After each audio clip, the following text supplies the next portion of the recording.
Skip it up and that up. Body count. Take out as many as you can. Let's make it personal. What's going on, ladies and gentlemen? This is Rich of Review Tech USA, and when David Hasselhoff has sweaty nipples, you know things are about to get interesting.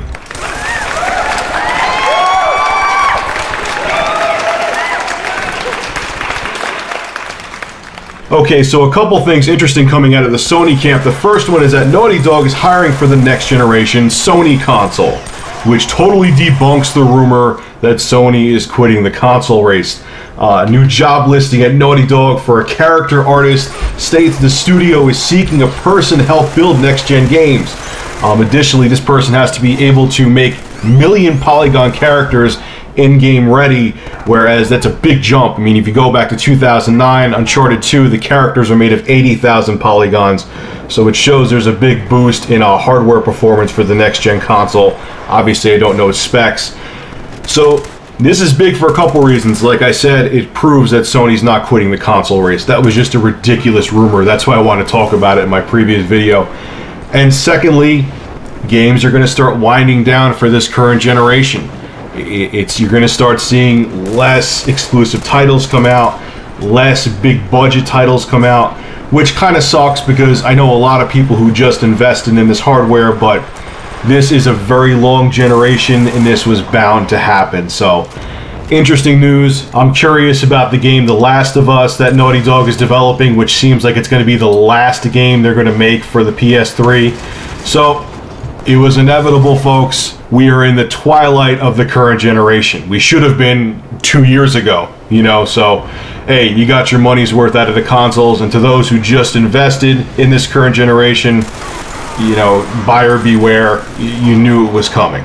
The second thing is that the data rates for the PS Vita have changed. The entry-level data rate, which is $15 a month for 250 megabytes, which is nothing, that's laughable, is $15.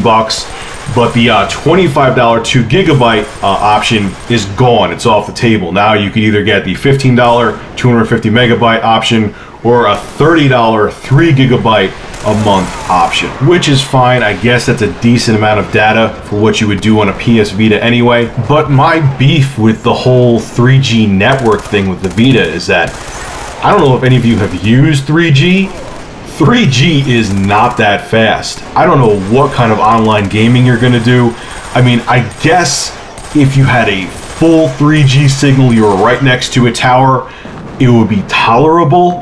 But 3G does not have the data rates, or the data speed, I should say, to handle online gaming.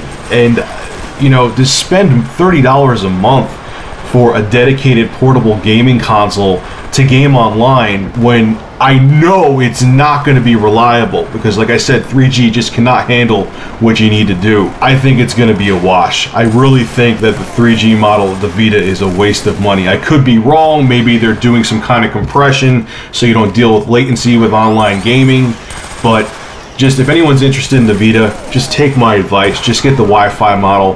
Wi-Fi is everywhere now. Like, I have Optimum Online. They have Wi-Fi. I can get Wi-Fi driving in my car, so spare the money, use it to buy a couple games or use it to buy the ridiculously expensive memory cards for the Vita. It's just the 3G is not worth it. If it was 4G, that might be different, but 3G is just not fast enough. I promise you, I have 3G on my phone.